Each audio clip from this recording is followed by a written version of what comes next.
रिया और रितु काफी अच्छे दोस्त थे। दोनों की आपस में खूब बनती। दोनों एक ही ऑफिस में काम किया करती थी। रिया रितु को अच्छा दोस्त मानती, लेकिन रितु।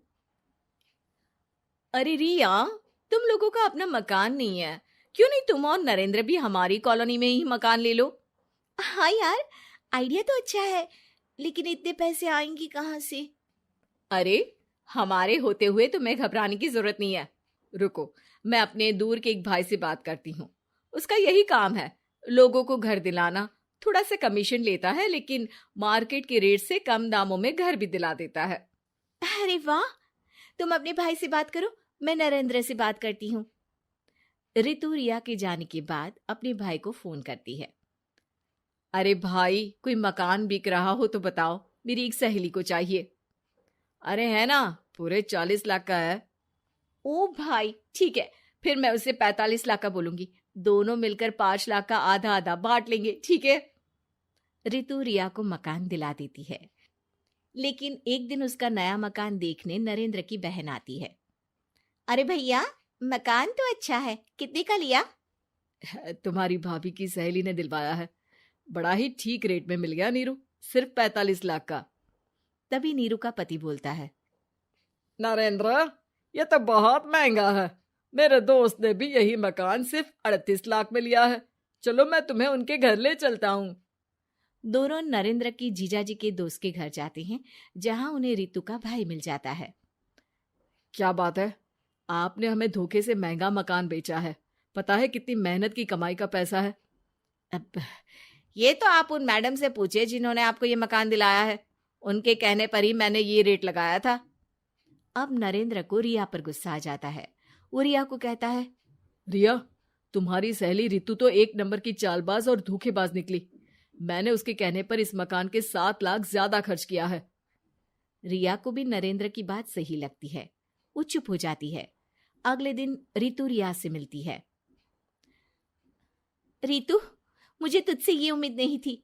तुमने 38 लाख का मकान 45 लाख में हमें बिकवा दिया। रितु अपनी पोल खुलती देख जोर जोर से रोने लगती है। अरे मैंने क्या बुरा कर दिया, तेरा भला ही तो सोचा था। अरे तुझे उस प्रॉपर्टी डीलर की बात पर भरोसा है, लेकिन अपनी सहेली पर नहीं। रिया को रितु के आंसू सच्चे लगते हैं और वो उसे शांत करती है। अरे अच्छा, शांत हो जा, चुप हो जा। सॉरी, हम लोगों की ही गलती है। हमें मार्केट में पहले रेट पता कर लेना चाहिए था। चल सॉरी। अब रितु आए दिन लोगों से रिया के पीठ पीछे बुराई किया करती थी। रितु अपनी ही दूसरी ऑफिस की सहयोगी से कहती है, अरे ये रिया भले ही मेरी अच्छी दोस्त हो, लेकिन एक नंबर की कंजूस है ये। कभी कुछ खाने जाओ तो पैसा मुझे ही भरना पड़ता है। तभी वहां रिया आ जाती है। अरे रितु, सॉरी यार, वो कल के खाने के पैसे तुझे देने पड़े। चेक कर ले, अब मैंने तुझे पेटीएम कर दिया है। अच्छा चल, मैं जा रही हूँ। रिजाइन जो दे रही हूँ, बाद में बात करते हैं। रिजाइन? क्यों? तूने अपनी बेस्ट फ्रेंड यानी मुझे भी नहीं बताया, क्यों? अरे नहीं यार, ऑल सडन प्लान बना। दरअसल ये नया घर का ईएमआई निकालनी काफी मुश्किल हो रही है, तो सोचा घर पर ही कोई बिजनेस कर लूं। अब इतनी थोड़ी सी कमाई में हो नहीं पा रहा है ना। अच्छा अच्छा, क्या बिजनेस करेगी? देख, तू तो जानती है कि यहाँ मुझे सिर्फ 15,000 मिलता है, लेकिन घर में बच्चों का प्ले स्कूल खोलूंगी तो पूरे 4,000 एक बच्चे से मिलेगा। 10 भी आ गए बच्चे तो पूरे 40,000 की कमाई, वो भी घर पर रहकर। है ना अच्छा आइडिया? रितु को रिया की बात से जलन होती है। वो कहती है, अरे फिर 10 क्या 50 बच्चे का ही सोचना। अरे कहाँ यार, घर में इतनी जगह कहाँ। सुन ना, एक काम करते हैं, हम मिलजुल कर किराए का मकान लेकर उसे सजाते हैं। फिर ज्यादा कमरे होंगे तो ज्यादा बच्चे आ सकेंगे ना। हाँ, लेकिन मैं एक बार नरेंद्र से पूछ लेती हूँ। रिया नरेंद्र को सारी बात बताती है। देख लो रिया, मुझे तुम्हारी इस सहेली में जरा सा भी विश्वास नहीं है। अरे नहीं नहीं, वो ऐसी नहीं है। मिलकर काम करेंगे, जो पैसे आएंगे आधे आधे बांट लेंगे। इसमें बुरा क्या है, काम भी अच्छा होगा। फिर क्या था, दोनों मिलकर काम शुरू करते हैं।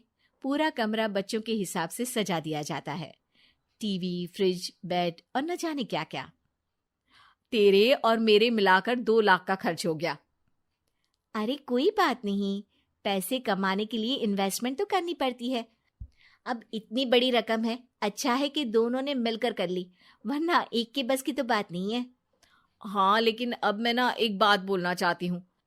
देखो, पिछले 2 महीनों से जब से ये काम चल रहा है, सारी मेहनत मेरी ही है। मैं ही सारा दिन यहाँ का काम देखती हूँ। तो अब मैं तुम्हारे साथ ये काम नहीं करूंगी।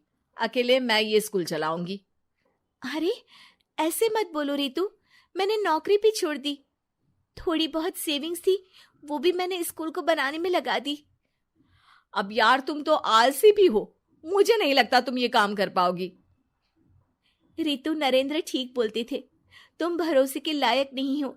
ये मेरी गलती है कि मैंने तुम पर विश्वास किया। अच्छा जी, तो गलती की ना। मैं तुमको तुम्हारे पैसे धीरे धीरे करके दे दूंगी। अच्छा होगा कि अब तुम यहां से निकल जाओ। बेचारी रिया सर झुकाकर घर वापस आ जाती है। नरेंद्र, वही हुआ जिसका डर था। रितु ने मुझे पार्टनरशिप से हटा दिया। मैं ये बात जानता था रिया, लेकिन मैंने तुम्हें इसलिए फोर्स नहीं किया क्योंकि जब तक तुम खुद धोखा नहीं खाती, तुम्हें अकल नहीं आती। हाँ, लेकिन अब वही जो पहले सोचा था। और फिर क्या, रिया घर से ही बच्चों को संभालने का काम शुरू कर देती है।